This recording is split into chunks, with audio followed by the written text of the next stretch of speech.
I can imagine that you and Zach Sherwin would get along a house of fire. We are very good friends. Because he is a wordy dude himself. I feel like, our brains do very similar things, but they are filtered and then realized, manifested differently. His through rap more frequently than mine. Right. And he definitely, what he's doing is it's comedy.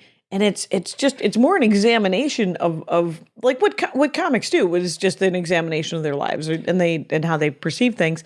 And then he puts it to music. Yeah, rap. I mean, rhymes are as difficult to explain why they are rewarding as where comedy comes from. Like what makes an unexpected thing fun. I mean, that's what a rhyme is. It's like, sometimes rhymes are like, you could just have, like, I just saw Paul, do you know Paul Barman? No. He is an MC Okay. Paul Barman. He is wonderful. Okay. He has also similar in his raps, like he has anagrams and acronyms and acrostics and palindromes and like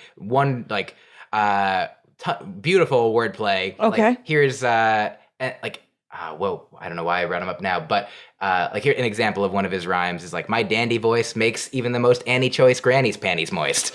Oh my God, like, that's awesome. Yeah, he is super duper. And so I saw him, I drove with him to a show recently. Yeah. And where's he out of? He is in New York City. And his name is Paul? Paul Barman. Barman. Barman.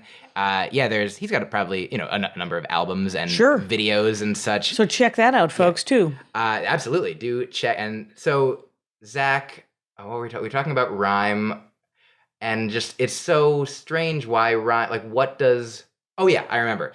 So I was going to say, one of his rhymes was something like, boobs, asses, faces, and then he rhymes that with went into a place and got some used glasses cases. And so like initially just delightful, like, those are, those are things nice that we all enjoy. Yeah. Yes. Like, and boobs, asses, faces kind of go together as a thing. And the other thing, so you could have things that rhyme and mean nothing together. Like I read that Eminem growing up, like he would write a sentence and then he'd write as many things under it that rhymed with that sentence, like whether they made sense or not, just like exercising the rhyming muscles. And then so eventually you build up those muscles the same way many comedians start off by doing jokes that eventually they're ashamed of, don't care about. They're like, that's stupid. It's a dick joke. It's whatever it is. But it's what helps you hone the muscle of becoming a comedian. And then maybe later, not everybody has to then turn it inwardly or get philosophical. But, Paul F. Tompkins' first album, Impersonal. Now, many personal stories. Like Louis, originally much more absurd. Now, talking about his life and life in general. Yeah. Like, so many people, like, learn how to do the thing. And so with rhymes as well, I feel like there's rhymes that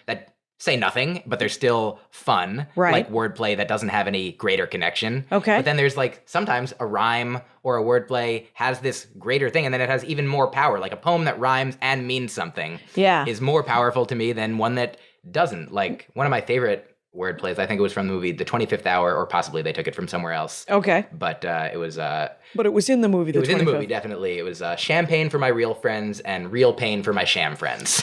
Oh, nice. And another Eminem one that's really great is everybody in this place will miss you if you try and make a racial issue out of my facial tissue.